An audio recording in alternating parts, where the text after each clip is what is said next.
Hey guys, and welcome back to the channel. So today I've got a first impressions review of the Nike Zoomx Streakfly.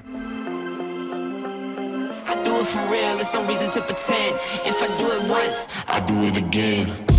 Add it up, bankroll, euro, peso.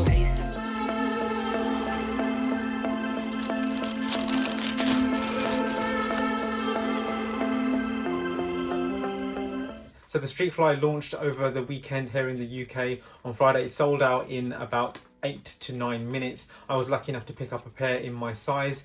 I've also taken them out on a 400-meter session. I'll give you my thoughts on what I felt on that particular run and how I feel as if this shoe is going to line up in my rotation, as it is aimed at that 5 to 10k distance, as well as workout and I think the tempo shoe as well. So this shoe has been a couple of years in the making, or it's been pretty much delayed because of the pandemic, but it is Nike's attempt at filling that plug below the half marathon, between that 5 and 10k, as well as that interval based area. It is their sleek ultralight racer that is specifically crafted for short road races. So this shoe is built upon the Nike Streak, partnered up with Nike Zoomx, which should create that perfect low profile super shoe. If you remember the Streaks, you're probably most likely to remember them from Eliud Kipchoge wearing them at the Berlin Marathon, where the insoles came apart. So before the Vaporflies came about, the Streak was the go-to marathon shoe. It was the go-to speed shoe. It was that low profile, super slick shoe that was just super quick on those intervals. But the Vaporfly series took over, high stack, high cushioned shoes, kind of made that shoe redundant. So this is essentially bringing back something old in line with something new. So in theory, it should make a really good partner. It is super lightweight. In my UK 8.5, it weighs in at 175 grams, which is 25 grams lighter per shoe than each of my Vaporfly Next Percent. That is light. Some of the bulk has been taken out because it is not a high stack shoe. I would say it's a medium stack shoe. Love the responsive Zoomx foam, as well as a stiff midfoot shank. So this doesn't have a full length carbon fiber plate. It does have a carbon shank in the midfoot only. So not in the forefoot, midfoot. So as you see from the overlay, it sits right underneath. So if it does help those people who do land on that midfoot, it will give you that stiffness and that rigidity, and then propelling you each and every step. So with the cushioning, it should help you with that propulsive feeling that you do get from such as the Alphafly and also the Vaporfly shoes. I did pick up a size 8 as well as on the launch day, just because I did hear that it was running slightly long, so I picked it up. But I could have got away with an 8, but I just felt it was just a bit too snug. So I would recommend that you stick true to size in this shoe. Let's talk a little bit specifically about the details of the shoe. So we're going to start with the upper, and starting at the back of the shoe, you've got a heel counter, which is pretty solid, very, very stiff around the heel. I never felt any issues on the lockdown. I put the foot in, laced it up, no issues with slipping whatsoever. It is slightly tapered around the back of the shoe. I didn't find it have any issues. And again, the upper itself is very, very lightweight, very translucent, barely there when you're running in it. You can't really feel it too much. And it does have a little bit of structure and rigidity just to help you lock down that midfoot, that lateral medial side. But it's not coarse or stiff or wiry, maybe like the Vaporfly Next Percent 2. On the back of the heel, you've got this little flare, which most likely, most people will probably run with that naturally coming down. As your foot comes in and sits, it will just maybe flick it all the way back. I personally ran mostly with it up, didn't have any issues with it whatsoever, but I don't see that being too much of a problem. It is very flexible, so depending on what your preference is in terms of how you like the shoe, I don't see it having too many issues with the Achilles. So moving on to the rest of the upper, again, you've got that really, really nice Proto colorway in white. Missed out on the first Vaporfly colorway of the Proto. Again, very translucent, very, very see-through. And again, you look at the laces, really good lockdown, medium length laces. They have a very thin like feeling, but they sit down really nicely on the top of the foot. Looking at the tongue, it is slightly padded as what you get with the Vaporfly Next Percent 2, and it is semi-gusseted where you get halfway stitched in and the rest of it is fairly flexible. Aside from that, it is a slimmer profile in terms of the foam that you get. So it has a 6mm offset of the foam, medium level of cushioning, medium level of stack height. This isn't a low profile shoe. This isn't a high stack shoe. It sits bang in the middle. You still get that cushion, that protective element from Zoomx, which you'll love, and most of us really love running in when we run in the Vaporfly series. Moving on to the outsole, so you have a high level of grip on the outsole, super abrasive rubber on the forefoot, and along with the midfoot, again you have that same feeling exposed Zoomx, but it has a slight coating on there. It's not quite the same Zoomx feeling on the side as smooth feeling. It has that slight grip, slight coating, and then you get 2 heel tabs, which again are a little bit stiffer, a bit more firmer in the feeling, and again it does help you with that protection. The forefoot has been designed to help you with that turns on those 5Ks, 10Ks, those intervals where you want that nice, snappy, lightweight feeling, and you want to be able to turn without too much thought. I can't say I really thought about it too much today on my run, and sometimes in the Vaporfly I do find as if that you are having to maybe just have that slight, quick thought about tippy-toeing around tight corners, whereas on this I didn't really feel it, so I didn't really think about it. So I guess that's a good sign in terms of that first feeling and first run feeling quite natural out on the run itself. Aside from that, you got the marking on the inside of the shoe. This is just a prototype marking which they do on most test shoes. It is actually permanently done, so it's not something that I've done. All the proto shoes will have on them, and again I think it looks great. I think it's a fantastic looking shoe. It looks really nice. I love a white looking shoe, I really do. I think it's something that's come of age for me personally in the last couple of years, and I think it looks really quick, really fast, and kind of beats most colorways for me personally. You got that swoosh on the top of the shoe, as well as one on the outside of the shoe, as well as the marking and the orange Nike symbols. So let's see how this fared out on the run with those 400 repeats.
So we're back in from the run in the Streakfly, had the maiden voyage with a speed session. First and foremost, the wear looks pretty good at the moment from the shoe. For my first impressions, the shoe is definitely a workout shoe. I think for me personally, it is not as aggressive as the next percent. So let's talk about what I think were the real positives of the shoe. Very comfortable, really nice lockdown, very cushioned. I'd say they fit fairly wide foot. My feet are pretty average. They don't have too much of an issue with cinching. No pressure points, no hot spots, nothing like that. So generally the shoe felt pretty good. The lacing, no issues with the lacing. The lacing actually is really nice. You get a really good lockdown with the shoe. Never had to adjust them, whereas on the next percent, I'm having to adjust them maybe 2-3 times to find the perfect fit before you can start your session. Whereas these, I laced them up and they felt pretty good. In terms of pacing, I decided to wear them straight out the door rather than changing them for the session only. They are not really an easy shoe. They're not marketed to be an easy shoe, so they're not one to go pick up and run your easy miles in them. Any shoe which has a plate, half plate, full plate is not an easy shoe. That is pushing it towards a workout shoe and a race shoe. Picking up the pace in the shoe, they felt really good on the foot. They do feel like the Pegasus Turbo. I'm not gonna lie, they felt like I was wearing the Pegasus Turbo, a streamlined, flat type of shoe. They're not as cushioned as the Next Percent, they're not as aggressive as the Next Percent, and they're nowhere as responsive as the Next Percent. So in terms of propulsion, in terms of the energy return off your forefoot, and as well as that springy sort of feeling, they are great. They feel really, really great, but they're definitely a workout shoe. I can really see myself picking these up for those tempo days, those speed days, those maybe shorter reps where I don't need something as aggressive. But I think this is a really good training partner for the Next Percent and also the Alphafly. I think this sits really perfectly. So in terms of whether I would pick this up for a 5 or 10k, maybe, yeah, potentially. Because of the feeling of wearing a shoe like the Next Percent and the Alphafly, you do get such a sensation, which is just propulsion on every single step. And you can see the stride is quite snappy in those shoes, and these felt pretty good underfoot. They don't keep you on your toes as much as the Alphaflys and the Next Percent, nowhere near the same. They are quite soft. I definitely feel as if the foam is a lot softer compared to the Next Percent, where that is firm, aggressive, a harsh type of feeling. You do not get the same level of stiffness that you get in that shoe compared to the Streakfly. So in conclusion, it made me smile underfoot, it made me feel good. I enjoyed the workout. I felt pretty decent in terms of the paces. I definitely say that I put effort into the shoe. It's one of them where I felt as if I was working harder than when I wear a pair of Next Percent, if that makes a little bit of sense. I think definitely the Vaporfly range makes you feel like you're running easier, whereas this maybe keeps you a little bit more honest. 100% it's going to be in that tempo, that threshold, those repeats as intervals sort of shoe. So which for that,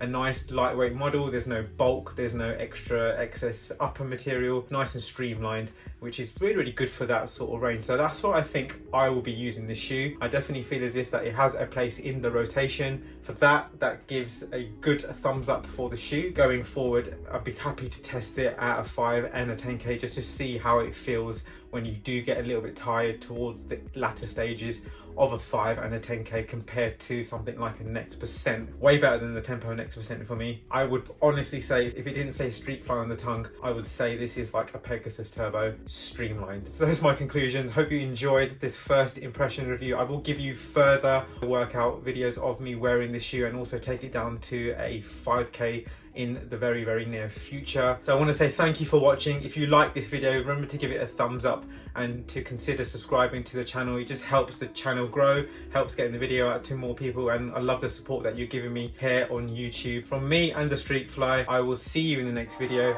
Peace out.